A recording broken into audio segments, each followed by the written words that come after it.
lively discussion this morning, so we'll see how much we get through today. Because I was thinking we'd finish the whole chapter, but it didn't happen this morning because there was so much discussion. So we'll see.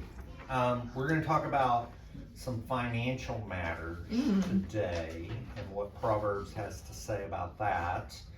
Then we're going to talk about the tongue, one of Solomon's favorite topics, and that'll be throughout. And then we're going to talk about friends and fools, the two F's. So that's kind of the agenda today. We'll see how far we get. But let's go ahead and start with verse 15 of chapter 17. Who'd like to read?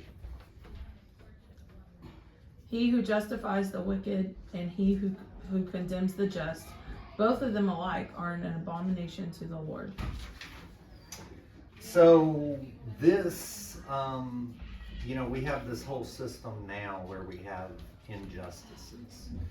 And we had kind of a discussion this morning, like our system is not perfect, even if the person is righteous, right? Just because it's designed to kind of protect somebody from being, sentenced that was actually innocent, right? So the lenience should go in a perfect world towards that. But now we have some corrupt judges, we have some corrupt things, and the Lord says that both are true. Like, if the judge doesn't punish the wicked, then that's evil. And if the judge or punishes the righteous, then that's evil. So both are that way. And the thought I had, and I don't know if others are following this, but in our current day is Tina Peters. Anybody familiar with her case? She's a gold star mother, meaning that she lost a son in combat. She's probably a grandmother at this point. I think she's 70. And she was the county election person in 2020. And she blew the whistle on corruption. And she took a copy of the database before it was wiped clean so she could preserve it for justice. Because she did that, the state of Colorado prosecuted her for taking government data. And she, at 70 years old, is in solitary confinement right now in prison. President Trump actually recently pardoned her. The state of Colorado has said no. She's on state charges, not federal charges. We're not letting her go. So this Christmas, this 70-year-old grandmother that already lost a son to combat and that was trying to do the right thing is in solitary. And she's in poor health too.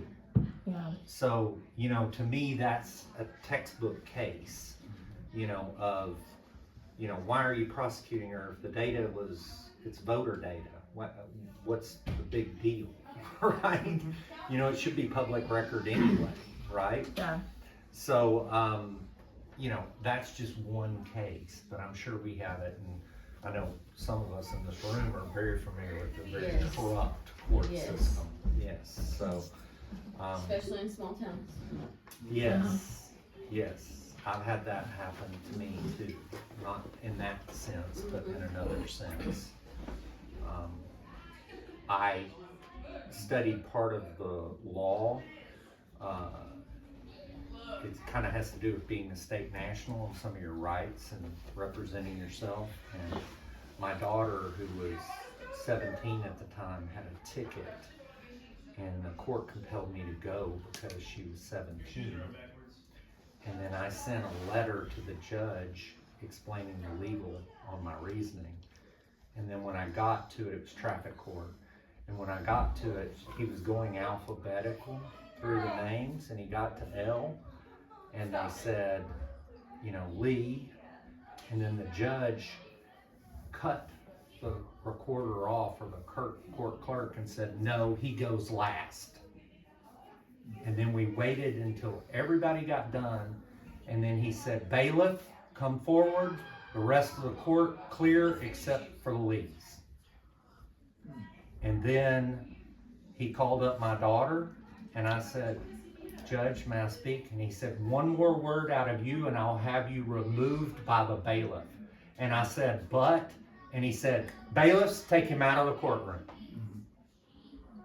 And then he had my little 17-year-old daughter crying, and she, of course, did a plea, you know, without any representation. But that's our court system. All I wanted was my day in court, and I would have paid the fine, but I at least wanted to understand the legal basis for it. He wasn't going to have that. Now that person is the district attorney in Fannin County. Oh, gosh. Okay. So let's take this to the personal level. The New Testament calls us priests and kings. So priests and kings have authority. You have authority over your kingdom. Your kingdom may be your apartment, it may be your house, it may be whatever it is, your room, if you're renting a room, it may be your authority at your job, wherever your domain is your authority. And then ask yourself, do you justify sin or condone it in that area of your authority? Because if you're justifying sin, you're allowing unrighteousness, right? Does that make sense? Any thoughts on that? It's easy to rationalize, right? Yeah. Especially like in the workplace, or white lie to not hurt somebody's feelings, or, you know. Okay, verse 16, who'd like to read? Why is there in the hand of a fool the purchase price of wisdom, since he has no heart for it? Okay, the commentary here kind of went to the money side of this, which I thought was interesting, since it's talking purchase price. So you're thinking finances and money. So the thought that came to me here is fools are easily parted with their money, right? You kind of know that. And I thought of a car dealer. If you've ever been to a car dealer, you know what they do. The first thing they do is they start talking payment, right? They're not going to talk about the purchase price of the vehicle. They're only when they're pressed, right? Credit. And they're going to talk about, your credit, and especially if you have a problem, they're going to make sure to bring that up, right? And then they're going to talk about how much can you afford, right? Do you not understand the problem with that? The whole concept of how much you can afford means you're taking it to the limit. You're taking your amount of debt that's going towards food and housing and other things to the limit. And then they normally try not to talk about the term either. Like they go, okay, well, you can afford $400 a month. And then you go down and say, I can get you in this vehicle. And then you end up with 6 years on a used vehicle that's got 100,000 miles on it for $400 a month. And you start doing the math, and you're actually, by the time you paid all the payments, you're 2 times the price, the retail price of the vehicle, and it's a poor financial decision, right? And sometimes, people that won't listen to correction or it's emotional. It becomes emotional. I had a former person that was in my Bible study know I'm in the area of finance, so she called me from the dealership, and she said, Cody, I need some advice, because they want, they can get this, I don't have good credit, and they're willing to do it, and it's $400 a month, and it's a good looking little Mazda, and it's only got 90,000 miles on it, and they're willing to finance it for 5 years, and you do the math, and you look up to that NADA, and she's paying 2.5 times the amount of the car payment. And I'm like, run. you know? I said, even if you've got a down payment, just go to even the Kia dealer and get the baseline Kia. At least you'd have a warranty, Right. you know, if you're a woman and you're afraid of work, you know, and that brand new car would be less than this, you know, car, you know, but in the end, she wanted the car. So she did the deal, right? You know? And isn't that us, right? Don't we just say, we know the reality of it, but we want it, right? And I'm just tired. I'm just tired of the struggle. I don't want another cash car, you know, because cash cars break down, but do the math on it, okay? If it breaks down and it's $2,000 to fix, then that would be less than a $200 a month car payment. Yeah. So if you have no car payment, and even if your repairs are $2,000 a year, it's still cheaper, right? Yep. Go ahead. Yeah, that's, when I bought my car last month, they told me not to get the warranty. Like, they were like, this car is good, do not get the warranty or nothing. I went ahead and got the warranty, and then it needs balls or something to do with the suspension now, and they said it's gonna cost like $700. So Yeah. I'm glad I just slapped that. Because my policy kicks in on the Wednesday, so I'm gonna take it to Wednesday. And, you know, that 180 I spent is gonna save me 500. Yeah. Sometimes those warranties She do tried to pay get off. me, this car is fine, don't get the warranty, you don't have to get it. I'm like, I'm getting this warranty. The more that she talked, the more I was like, yeah, I'm getting this warranty. I don't know why. She just wanted me to feel so good about that buy, like there's nothing gonna be wrong with it for 6 months. And I know that, you know, parts are real expensive, so I'm glad that I did get it, because I thought about it until I was going back and forth. Oh, this is great. You don't need it. She felt disrespected because I was putting a warranty on the car. She said it was good.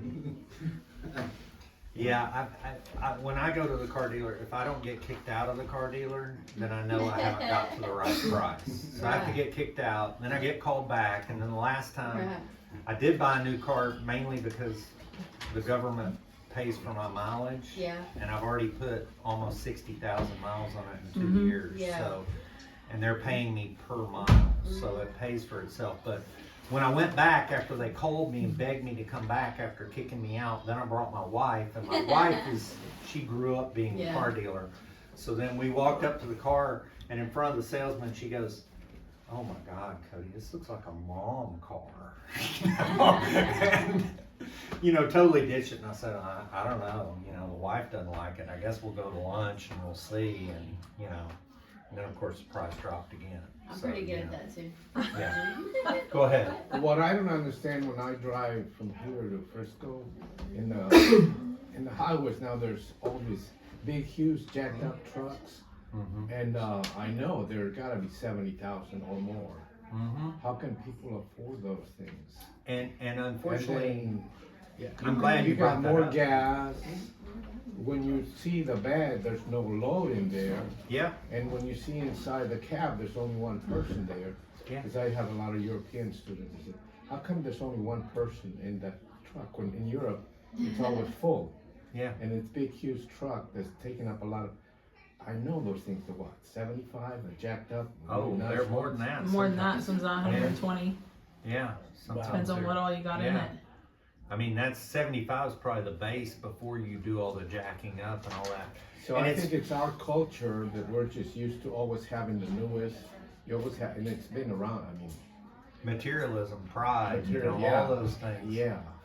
And it's funny because our culture too, and the evilness of the world is they prey on people that, you know, don't have options. So, to bring something from work into this, just a modern story, is one of my banks is in this huge loan. It's made the news, you could Google it, but it's called Tricolor. And this whole dealership, they were actually based here in Dallas, but their whole business model was to provide cars to illegal aliens, okay?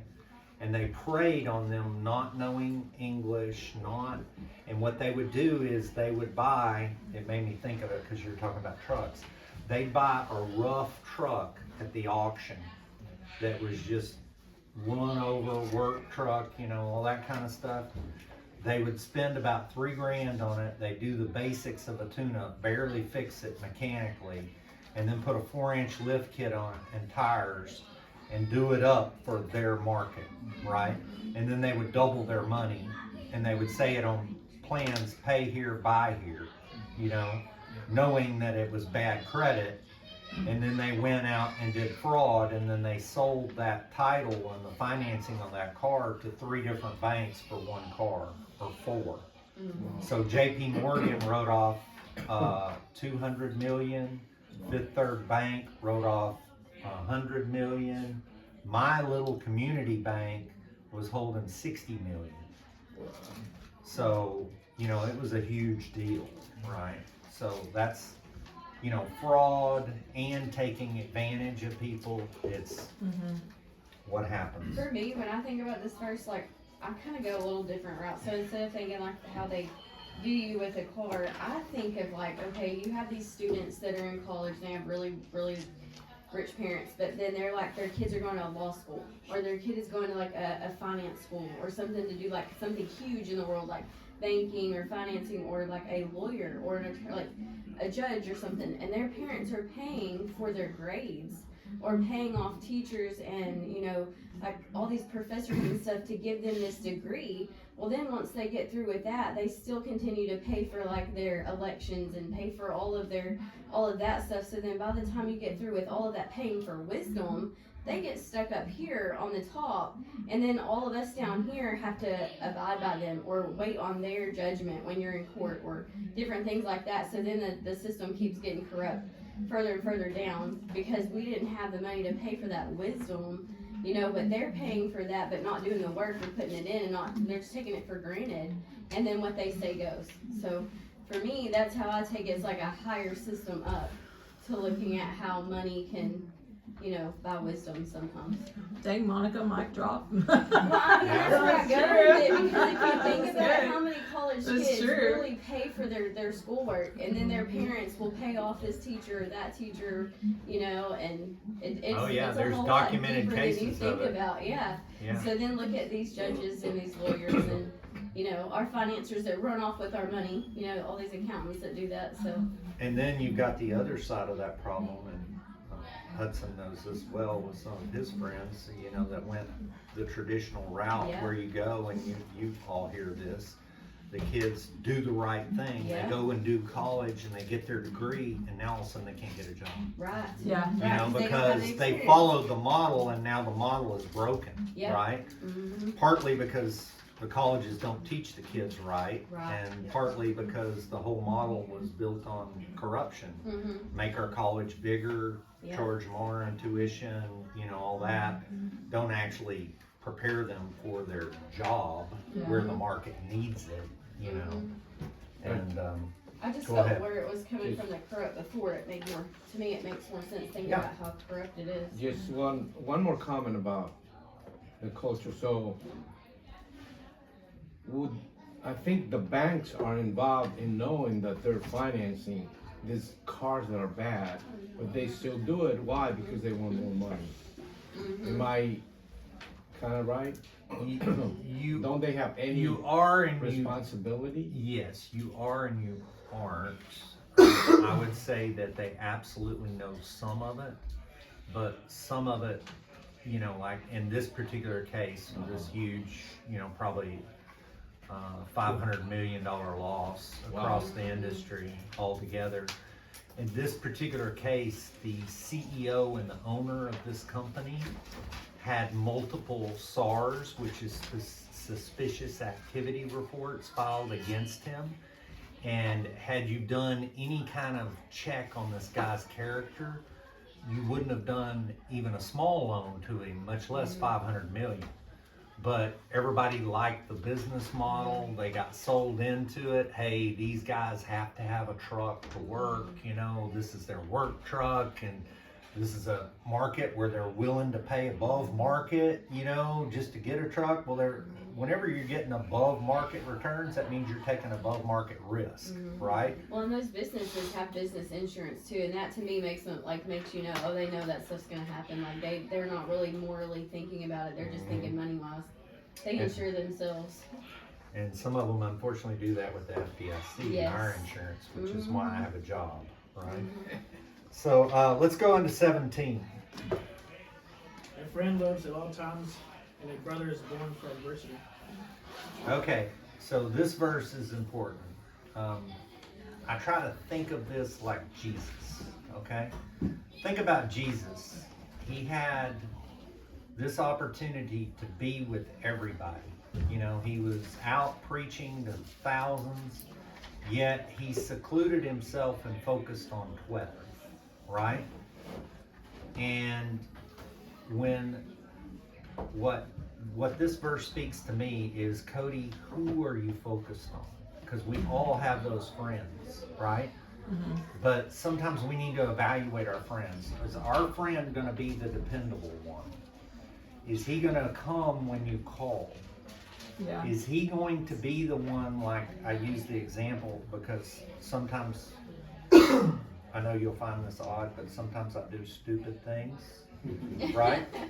One of the more recent stupid things I did, this is confession hour for Cody, was I was lazy and it was cold outside, so I decided to check on my fields in my Kia, not thinking that it had rained because it was dry everywhere I've been, but there was one section of the property that was low lying. So my Kia got stuck up to the axles. Oh my gosh. Now, tip for you, front wheel drive hybrid vehicles, when you let off the gas, they still spin.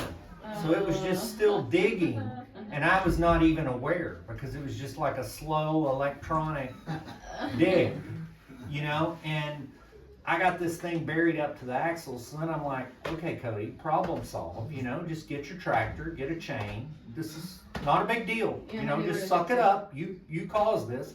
Then I almost buried my tractor. So I had to get like posts under the tires and get my tractor out. So then I finally called a neighbor, and after he got done laughing at me, he was a good neighbor, and anyway, he came with his big diesel 4-wheel drive truck and a whole lot of chain. We connected his chain to my chain so that he was on high and dry land and yanked it out. But that's a good neighbor, right? Mm-hmm. The one that's gonna bail you out when you do something stupid and get yourself stuck in the mud. Mm-hmm. Anybody done anything stupid and got themselves stuck in the mud, or am I the only one? No. Okay. I buried my car in sand up in Oklahoma going to like a birthday party thing. And it's a true story. And I mean, I'm 2 hours away from home and 5 minutes down the road from where the party is. And no one from that party, including one of the guys that had a huge truck, none of them came and helped me out. My mom drove 2 hours and one person, and then my friend's boyfriend lived in close by, and he drove like 30 minutes and came and pulled me out with his car. And anyways, and my keys got locked inside with my car running. It was like a whole ordeal. It was really bad in summer. You really find out who Yeah, but it was just like, they were like, no, we can't come help you. Because they were more interested in going to the party and not taking the 10 minutes to pull my car out. Yep. And that really spoke volumes to me. I never talked to them again. Yeah. Anybody. I had a friend at work, a female examiner, and she was on an exam, and she had left, and a lot of our exams are in remote areas, right? She had left the exam, she had a blowout on her tire and was disabled on the side of the road, and every examiner passed her on the way out of town, and no one stopped to help her. Yeah. And several of them, she said, they saw me. They knew my car. They knew it was me. Yeah. You know, and there's just no excuse for that. Right? Yeah. That tells you, but those moments are good because you said it, Katia, you know, as you learn who your friends are. Mm-hmm. So the important thing here is that we need to define, because these are clarion moments, so you can determine who your friends are. Bless you. Because, bless you, we're supposed to be good stewards of everything, not Right. just money, but also friendships and relations. Our relations are going to transcend because we're spiritual. Those relationships, when we get to heaven, I'm going to know Katia. I'm going to recognize her. she's gonna have a new body and I'm gonna have a new body, I'll look a lot better. But, you know, we're gonna recognize each other because those relationships transcend, right? So we need to be investing in those type of relationships, not the good time friend.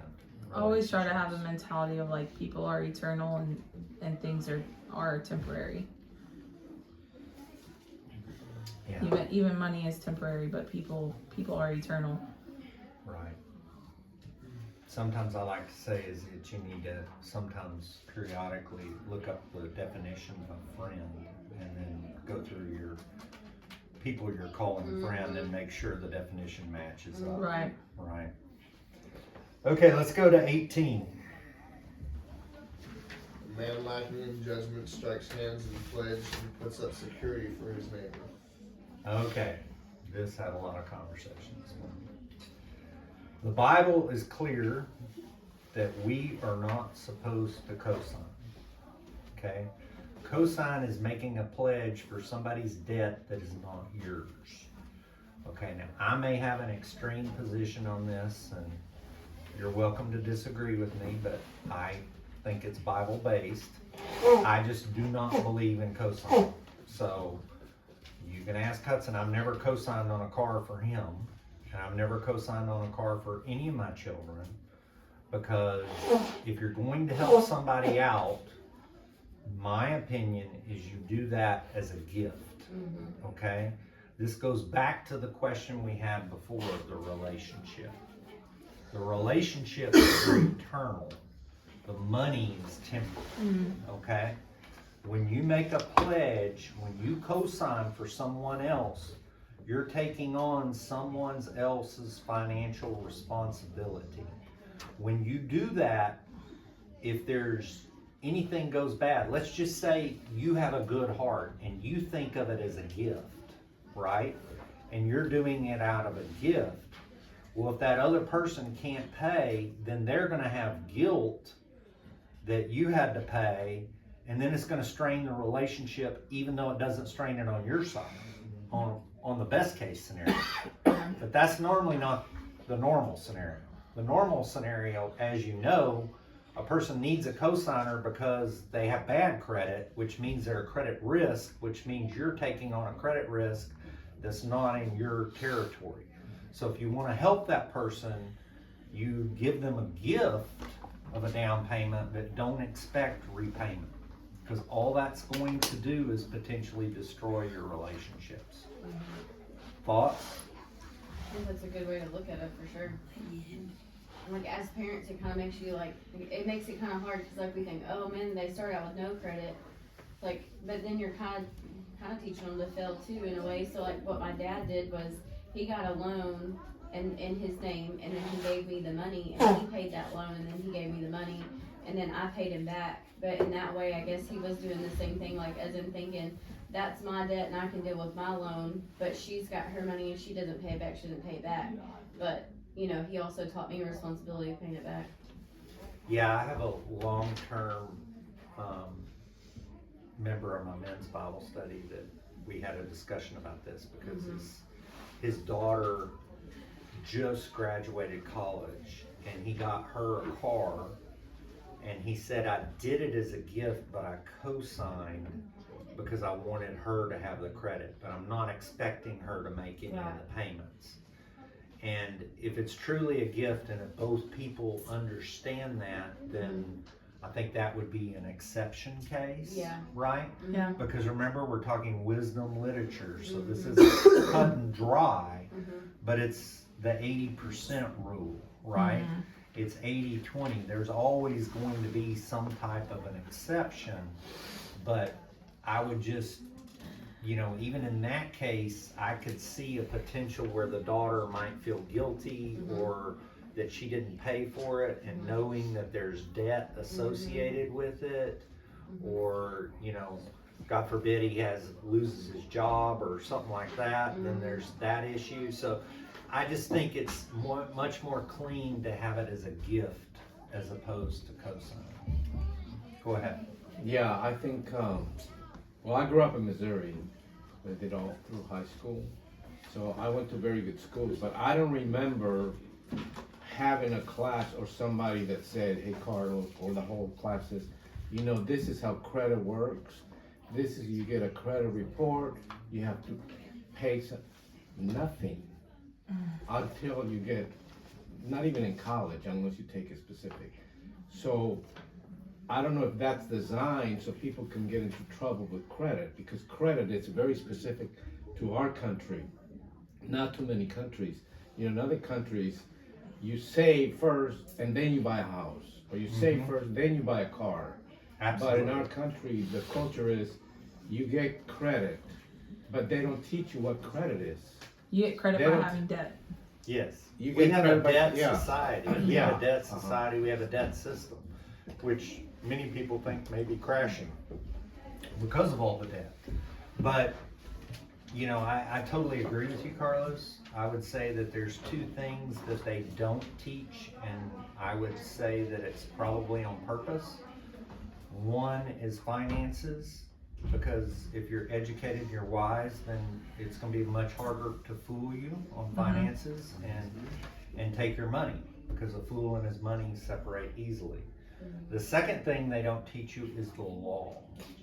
None of us in the room, if you went to regular school, unless you went to some kind of specialized, none of us get any, yet we go through all of high school, many times college, and we don't get a basic understanding of the law, the justice system, what our rights are, what our constitutional rights are, how to apply those to our lives. Why? True. Right? If you're Why? ignorant, Ask you your- can't. Yeah, it's the same way, right? It's the exact same way. Because if you understand those, then they release some of the control, right? And so those are two things that I think it would be really good if we really wanted to change this system we're in. We would need to do it by helping everyone understand their constitutional We need rights. to get our young children Yes. to understand that. Absolutely. Okay, we're flying now. 19.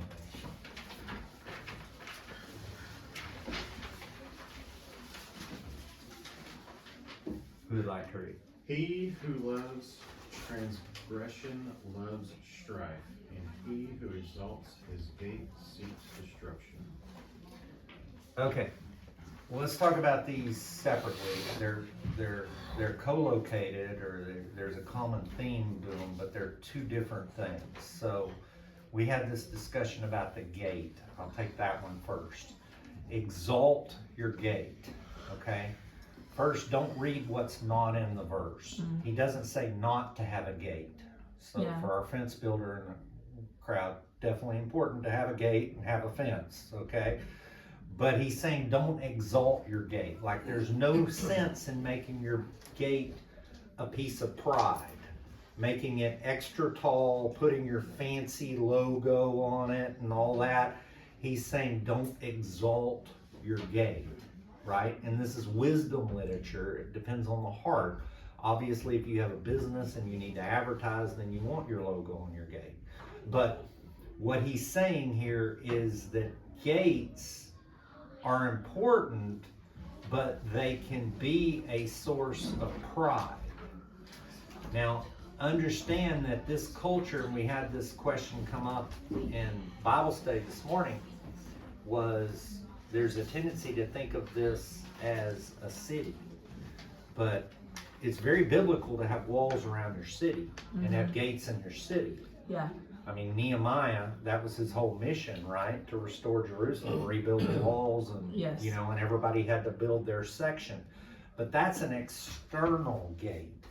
This is your gate. So this is around your house, right? So if you're doing something like, you can want a nice front door on your house, but are you going over the top? Are you spending $10,000 on your front door just so out of pride, you know? Or is, you know, a normal door okay, right?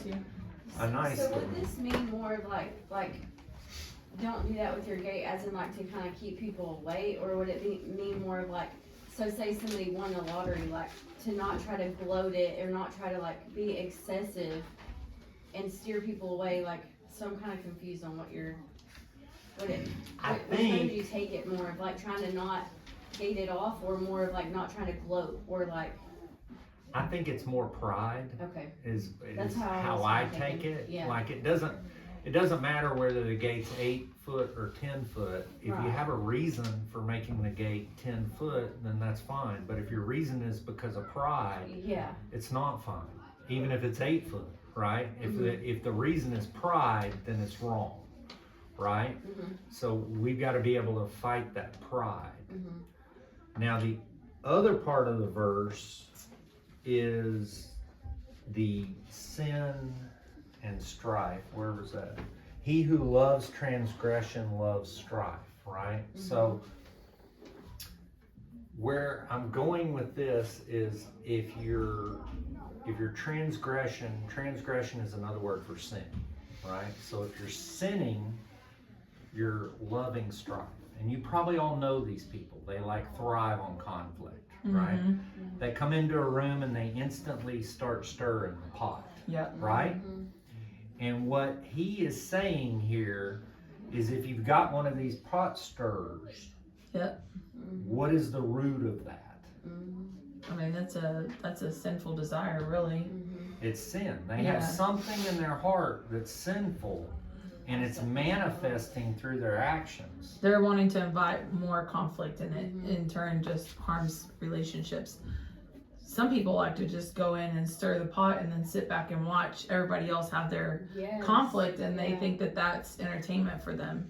Yes, I would agree. Whether or not they're involved directly in the quarrel or the conflict. They like having the power to instigate conflict like that. It's a power thing. And then we even see that on like a political, you've heard of like false flags and those type of things. So you stir something up so you redirect people's attention. So think about that on a personal level, in your company. If this person may be doing something wrong, or they may be worried about how their own performance. So if they stir up conflict, they get people looking over here instead of at them. Right? That's the oldest trick in the book. Yeah. The ruling class has been doing that for thousands. Let's make them of years. quarrel among themselves, and then they'll be focused on that and not focused on the real issue. It's called divide and conquer. Yeah. Yes. Oldest Absolutely. trick of the book, besides the little switcheroo. Yeah. I had to look this up on the gate thing because I was just curious, but something else that said besides like being prideful or ostentatious is also false security. It represents a misplaced focus on external displays rather than internal humility and reliance on God, which is ultimately a path to downfall. Like pride comes before the fall, but we oftentimes, I think we have a lot of things in our lives that can represent a false sense of security. Oh, if I have this or if I have this, then I'll be secure or I'll be safe. But we're depending on that rather than the Lord. Yeah. That's all fear-based. So the reason why people react like that is because the way we're conditioned in our society to be materialistic, it's all based on fear. When you see a commercial on TV for a consumer product, the reaction that advertisement's provoking out of you is fear, because you fear what your life is going to be like if you don't have that product. And once that fear grabs hold of you, that's what motivates you to act or behave in a way that you have to act or behave in a way to acquire it. And the fear, just to tag on that, and we'll go to the next verse, but while it's on my mind, I was listening to a podcast and it was quite interesting, but it was on COVID and kind of the post-analysis of it. And this guy was a philosopher, and he was a crime novelist, and he co-wrote a book with Dr. Peter McCullough, and he was talking about examples where the vaccine became a religion. So there was actually a church in Africa that during the height of the pandemic had on a banner outside of the church, it said, even the blood of Christ can't protect you from COVID-19. Get your vaccine, right? Yeah. And they had vaccine and blood in red. So they were making a correlation, right? To, yes, keep God, but the vaccine is above God, right? Yeah. Do you understand that? And it became such a, you know. Well, I also had so I was working at Home Depot actually, when COVID happened, like first happened, and I had a coworker who was an atheist that I was, good working friends with, and talked a lot with, and he knew I was a Christian, and I knew that he was an atheist, but he sent me so many nasty messages because he asked if I was getting vaccinated, and I just said, well, I was like, there's really not enough information out there. I'm like, I'm not gonna dog anybody that has, but I'm just not there yet. Like, I don't trust it. And I mean, it's not that I haven't gotten vaccinated for certain things, but he sent me a lot of mean, nasty messages, and I had quit like several months later